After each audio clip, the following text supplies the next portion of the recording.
Hey everybody, it's GM Hall here with Playing RPGs, and today I want to talk about how I run mass combat.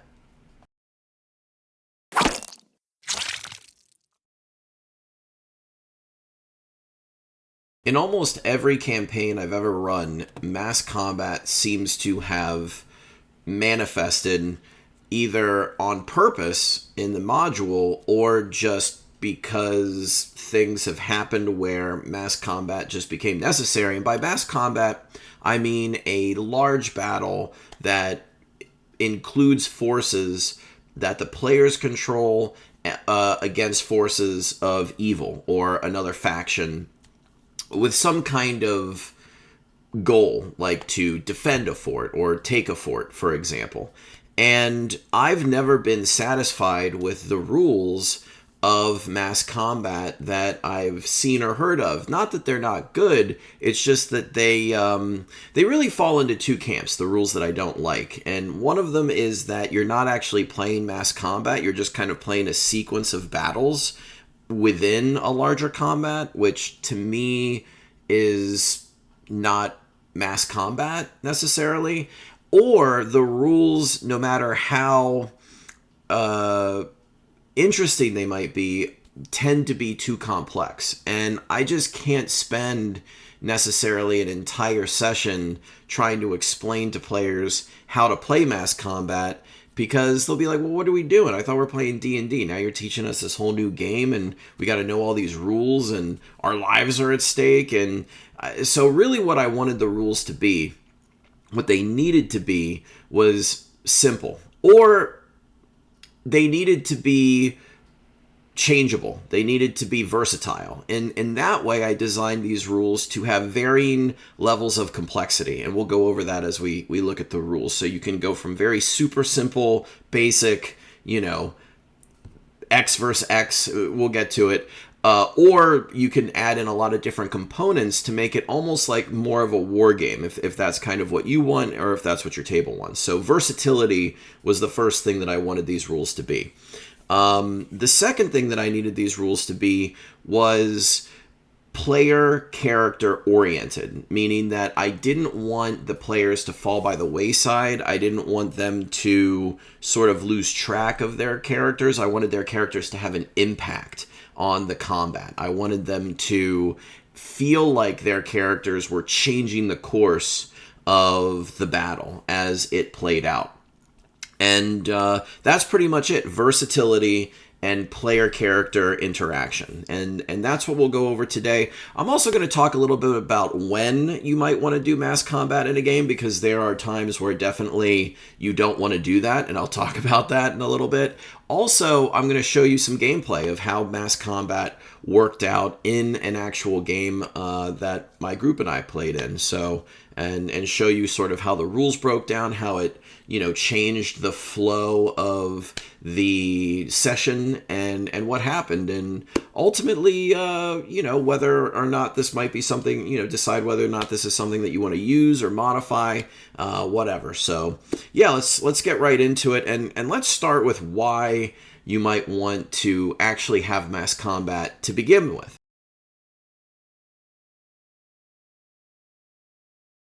So mass combat is not something you want to foist onto the players. The first campaign that I ever ran was a 5e reworking of the Red Hand of Doom. And if you know about Matt Colville, I was smitten by the video he did about Red Hand of Doom, and I wanted to run it, but I wanted to run it in my 5e campaign, so that's what we did. And if you know about that campaign, you know that it ends in a big battle. And the way they do it in that module was that they broke it down into little battles, and then I sort of spent a lot of time devising my own kind of, I guess you could say, rock, paper, scissors kind of combat system. But all that was moot, because when we got, or the players rather, got to the point where the dragon was attacking the town, the forces of evil were invading, the players sort of like the D&D movie, if you've ever seen it, didn't want to do it.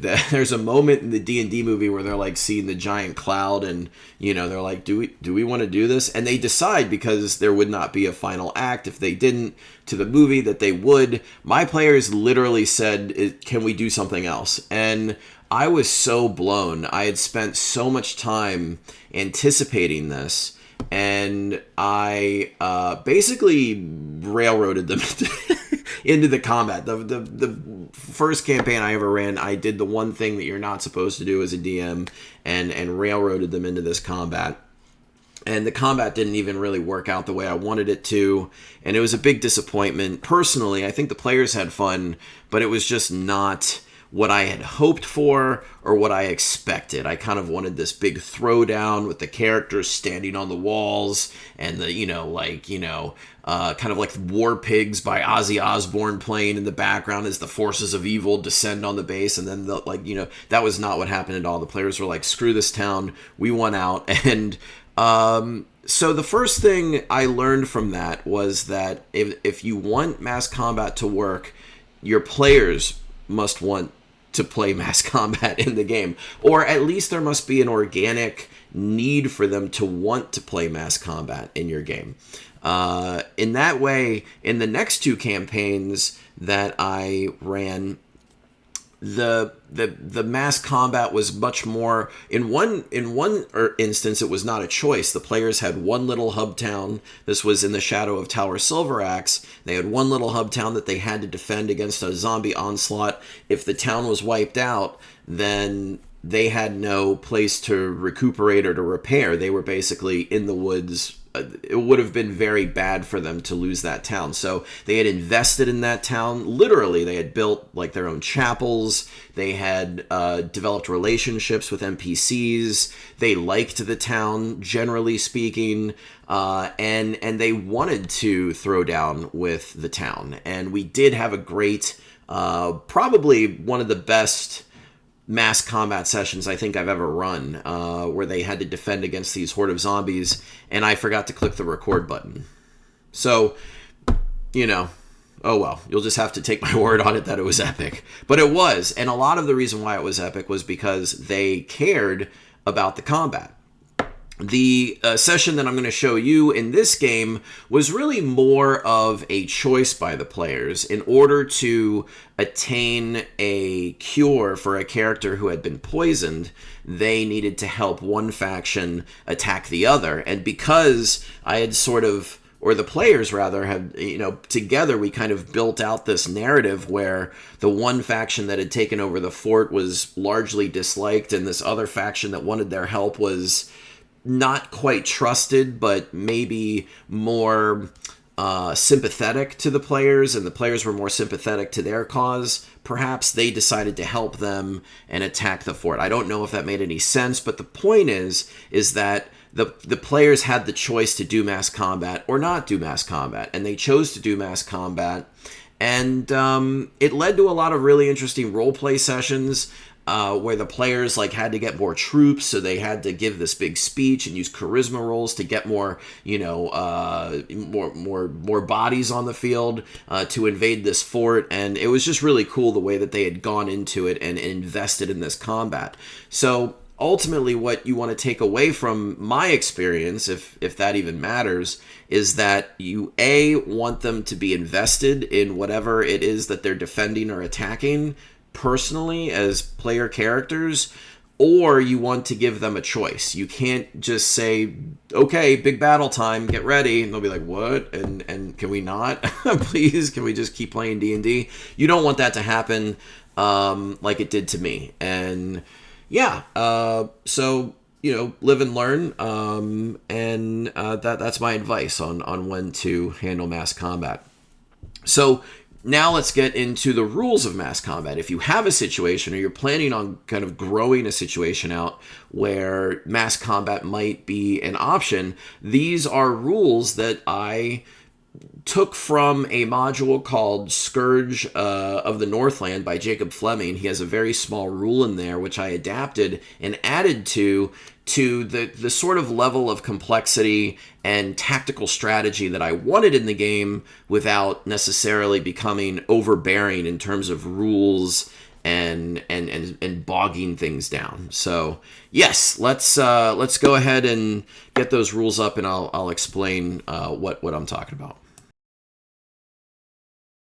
Here are the rules, and just so you know before I go over them, you can just stop watching now and go to Patreon and download them from my Patreon page for free. If you want to support the channel and become a patron, I would really appreciate that. But I wanted to take some time here to explain the system to you so that you sort of understood my thinking as to how they should work and why I made the decisions I did. And again, this is all complete homebrew. This is all completely made up by yours truly. The numbers are basically arbitrary. They can be adjusted to fit any system of D&D that you so choose. This kind of made sense to me. I'm not a mathematician, so if you want to rewrite the rules in a more effective way for you, then I encourage you to do so by all means. So this is just here to share. This is for you to use. It worked for me as is, but if you think you can make it better, then have at it, sir or madam. Anyway, so the first level of complexity is the easiest, and you can really just run mass combat using this rule from Scourge of the Northland, a module by Jacob Fleming. And basically that states, I am going to read this verbatim, roll a pool of dice for each side of the battle, 1 die for each NPC and monster combatant. For each 6 that is rolled, an enemy or NPC combatant is killed. So you have monsters, you have your guys. You roll a 6 for each of your guys, you roll a 6 for each of the monsters, or a d6 rather. And then each 6 that you roll from those d6s, that is a hit. The enemy dies, and that's it. And you keep doing that until one side is wiped out, or they decide to retreat or surrender. You can even boost this to where 1 die could represent 5 or even 10 combatants. So if you don't want mass combat to take up a lot of time and you just want to adjudicate a big fight very quickly, then this is for you. And by all means, you could totally run it that way. And in certain circumstances, I'll probably run it that way too. I am going to run Scourge of the Northland, and I am going to do it with both of my groups at the same time. They're going to alternate weeks, kind of like I've read about D&D used to be run, almost like an MMO. So we'll see how that goes, and I'll also be reporting that on the channel. So keep an eye out for those videos as we continue on in that adventure. But anyway, so you take that rule, and I just read it, and my mind just started spiraling out all these different ways of making mass combat the way I always thought it should be made. And that just, you add different levels of complexity to it, variation. And the first variation you want to add, if you want a little bit more tactical depth, would be to add the OSE combat sequence. So if you want a little bit more complexity, and turn it into more of kind of a tabletop thing, this would be the first thing that you would add. Now, if you want to add the players, and this was something that I always thought mass combat should try to accomplish, is this is where you want to do it. You want to add PCs. And the first thing you want to think about when you're adding PCs to combat is how much health do they get? Basically, I came up with this formula. You divide their real HP by 5 and add their constitution modifiers. So they don't have just 1 hit point. Hopefully they have 2, 3, maybe more hit points instead of your normal NPC. You want to keep track of their health with a different set of dice or some different way. Now, for example, in OSE, a PC with 20 hit points and a con score of 13 would have 5 HP in mass combat. 20 divided by 5 rather is 4. A con score would give you a +1 in OSE, so he would have 5 HP. You might have to math this out a little bit with 5e to get it a little bit where you want it to be, but the idea was that I wanted characters to have a little bit more HP than your average NPC so they could be a little bit girthy.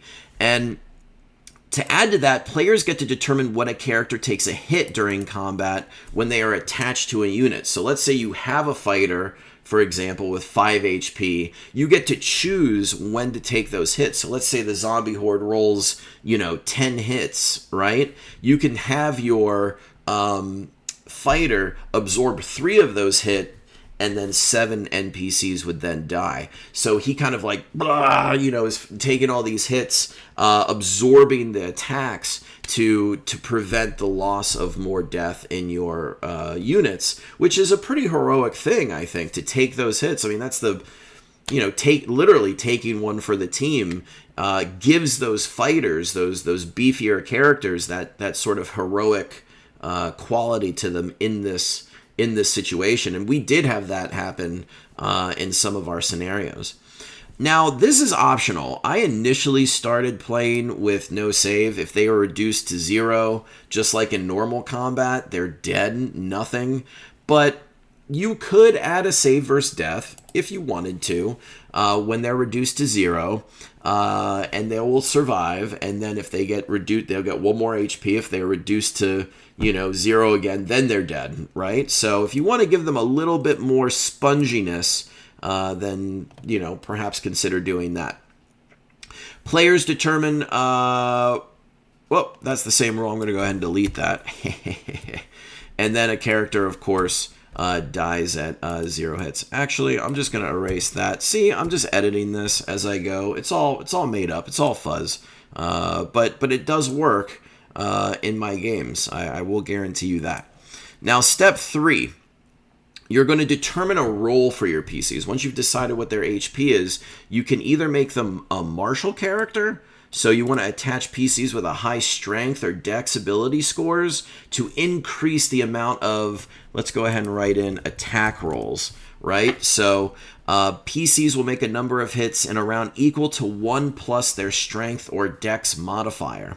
So instead of just 1 hit per NPC or PC, if a PC has a strength or dex score of 16 in OSE, that would give them a +2. They get 3 attacks, which is pretty awesome if you think about it, because all the other NPCs are only whacking once, and then you got this guy who can attack 3 times, and then you get a sense that they're a little bit more adept at combat, a little bit, once again, kind of heroic in this scenario, and that's what I was shooting for. The players tend to naturally roll for their NPCs, and then they will roll for their own PC character to see how well they fare. And that definitely is cool. It just, again, naturally emphasizes what they're doing in the battle, which is fun to keep track of. So that's a martial character. You're just basically boosting the number of attacks that a unit will have. Or you could have a commander character. You can attach a PC with high intelligence, wisdom, or charisma scores to a unit, and that will increase their chance to hit. If you have a high charisma, you would get a +1. The whole unit gets a +1 to hit. So instead of hitting on 6s, they're now hitting on 5s. Same thing with a high wisdom. Then they get an efficiency bonus. So they get a +1. They get a they're hitting on 5s. If they have high intelligence, 14 or above, then that means that they are going to be hitting on 5s as well. And I just thought that was a cool way to boost these characters where intelligence, charisma, and wisdom don't really come into play. And this is really a time for those characters to shine. Those intelligent characters can wield that special ability that we don't normally see in combat in a very profound way. I mean, if you have a PC attached to a unit with a character that has 14 charisma and everybody gets a +1 because of that, I mean, that's the tip of the spear right there. You're driving them right into the enemy and trying to get them to rout immediately. And you can already begin to see kind of the synergy where players will want to pair certain characters with other characters, and already we're talking about this sort of organic tactical experience that you want, I think, in a mass combat situation. Now we move on to step 4, and I mentioned units, but I haven't really discussed them. These are the NPCs that we're talking about. Variety, we can have units of different kind of quality. We can add it morale. We can add different bonuses to attack and even movement. And I thought it would be fun to have morale. So at 50% losses, the unit will take 1 morale check. And then if they fail, they're gone. They just run. They're the character is just kind of left there like, what happened? And they, of course, can join another unit if they so choose. And then if a unit is destroyed and the PC's HP is reduced to 0, then the PC must make that save versus death roll, or they could die. They could if a unit gets wiped, then that would kill the character as well. So different levels of difficulty I think you can make for combat in this system as well.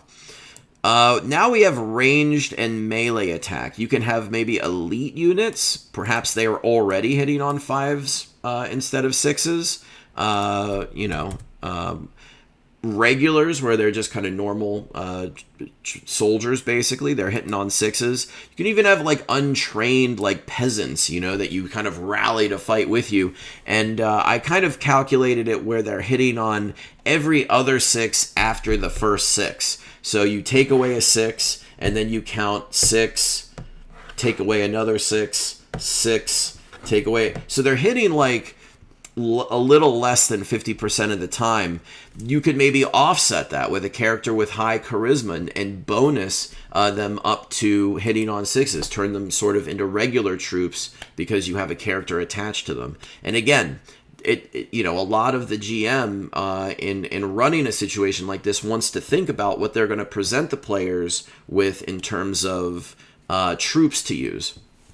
Now, movement, you can adjust this with, we're talking more levels of complexity, more explanation to the characters, a little bit more time to understand this. As you can see, just get more words to explain the concepts, obviously.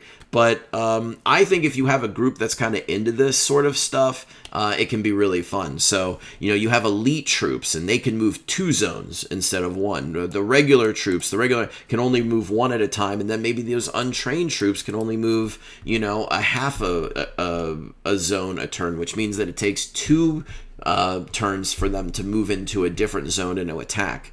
These are all optional. You can adjust them as you want. You can turn it up to 11 or you turn it down to 1. That was the whole idea. Versatility is the key. And again, the idea is that you present the players with these different units.